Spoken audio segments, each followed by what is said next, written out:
हम लोग जब आए थे तो हमें लगा था कि राज्यपाल महोदय का अभिभाषण होगा और उसमें बिहार की जनता की उम्मीदें होंगी, आकांक्षाएं होंगे, सपने होंगे और साल भर से जनता जिन सवालों को लेकर के जूझ रही है उसको हल करने के कुछ उपाय होंगे।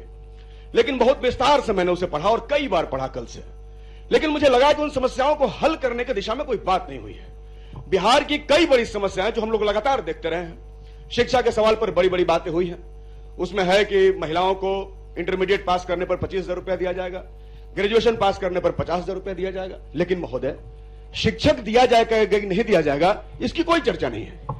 क्या पैसे देने मात्र से हमारी लड़कियां शिक्षित हो जाएंगी? क्या विद्यालयों में, महाविद्यालयों में शिक्षकों की जरूरत नहीं है? एक भी महाविद्यालय में लेबोरेटरी नहीं है, लाइब्रेरी ढंग से काम नहीं करता, शिक्षक नहीं है, आप सिर्फ पैसे बांट रहे हैं, लॉलीपॉप दे रहे हैं। मैं समझता हूं कि इस लॉलीपॉप को दे देने से उनको बेहतर शिक्षा नहीं मिलेगी। उनको तभी बेहतर शिक्षा मिलेगी जब विद्यालयों में शिक्षक होंगे। आप जाकर हाई स्कूलों में देख लीजिए, कहीं साइंस के टीचर नहीं मिलेंगे, कहीं प्राचार्य नहीं मिलेंगे। और आप कह रहे हैं कि बहुत महिलाओं का विकास हो गया। ठीक है, आप 25,000 50,000 दे रहे हैं, उनकी चिंता कौन करेगा? हमारी आशा कर्मी बहनों की एक पैसा आप नहीं देते, लगातार वो आंदोलन करते हैं, उन पर लाठियां चलाते हैं। क्या वो महिलाएं नहीं है? कोई मानदेय नहीं दिया गया, आंगनबाड़ी बहनों का मानदेय नहीं बढ़ाया गया। 5-6 हजार में क्या होता है महोदय? क्या होता है 5-6 हजार में? सहायिकाओं को पैसा नहीं दिया जाता। आज इस महंगाई के दौर में जहां 100 रुपए पेट्रोल हुआ है वहां उनका शोषण हो रहा है। दूसरी बात महोदय, रोजगार की बात, जिस पर लगातार बिहार का नौजवान संघर्ष कर रहा है। 19 लाख रोजगार देने की बात हुई, लेकिन नौकरी के नाम पर कहा गया कि लोन देंगे। लोन देने की तो बात नहीं हुई थी, बात हुई थी नौकरी देने की। कहां आपने नौकरी दिया? कई सारे पद खाली हैं, कहीं बहालियों की बात नहीं है। पूरा का पूरा अभिभाषण में नौकरी कहां है, इसको हम लोग खोजते जा रहे हैं। नौजवान सवाल पूछ रहा है कि भैया नौकरी मिलेगा कि नहीं मिलेगा? आप बताइए कहां नौकरी है, कहां नौकरी दे रहे हैं आप? यहां लगातार लोकतंत्र की हत्याएं हो रही हैं। अभी पिछले दिनों सोशल मीडिया को लेकर के एक फैसला बिहार पुलिस की तरफ से आया और कहा गया कि आप फेसबुक पर और सोशल मीडिया पर नहीं लिख सकते। क्यों नहीं लिख सकते? क्या बिहार के नौजवानों को, बिहार की जनता को असहमति का अधिकार नहीं है?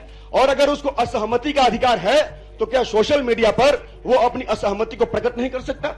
आप कह रहे हैं कि आप आलोचना नहीं कर सकते। क्या माननीय विधायक, माननीय मंत्री, माननीय सांसद या किसी बड़े ऑफिसर की आलोचना अगर हम सोशल मीडिया के माध्यम से करते हैं तो ये कहां से गलत है? लेकिन सोशल मीडिया पर लिखने पर रोक लगा दिया गया और कहा गया कि अगर सोशल मीडिया पर लिखिएगा तो आपके ऊपर कार्रवाई हो जाएगी। अभी कहा गया कि धरना प्रदर्शन करने वाले लोगों को सरकारी नौकरी नहीं मिलेगी। महोदय, माननीय मुख्यमंत्री और तमाम यहाँ के जो नेता हैं, मैंने सुना है और बहुत गर्व से वो लोग कहते हैं कि वो जेपी आंदोलन की उपज है। बहुत आंदोलन हुआ था उस दौर में, हम भी जेपी आंदोलन को हमने पढ़ा है, लेकिन उस समय भी धरना प्रदर्शन हुआ। धरना प्रदर्शन कर करके आदमी विधायक हो सकता है, मंत्री हो सकता है, तो धरना प्रदर्शन करके आदमी सरकारी नौकरी क्यों नहीं ले सकता? क्यों सरकारी नौकरी पर रोक लगाया गया है? मुझे लगता है कि आप आंदोलनों से डरते हैं। जिस तरीके से लाठीचार्ज करते हैं, जिस तरीके से दरोगा अभ्यर्थियों पर लाठीचार्ज किया गया, जिस तरीके से शिक्षकों पर लाठीचार्ज किया गया, जिस तरीके से कर्मचारियों पर लाठीचार्ज किया गया और लगातार लोकतंत्र का हनन हो रहा है। महोदय, मुझे थोड़ा सा वक्त दिया जाए। सही बात है, हम लोग नए सदस्य हैं, तो नए सदस्यों को अगर सिखा रहे हैं तो थोड़ा बोलने का भी मौका दीजिए और थोड़ा सा बोलने का भी मौका महोदय हम लोग को दिया जाए। आप लोग चाहेंगे तो हम लोग आगे बढ़ेंगे। हम चाहते हैं कि आप हमें भी बोलने का मौका दीजिए।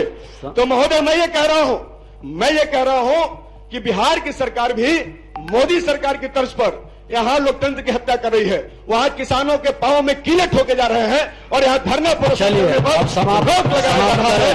मैं साफ तौर पर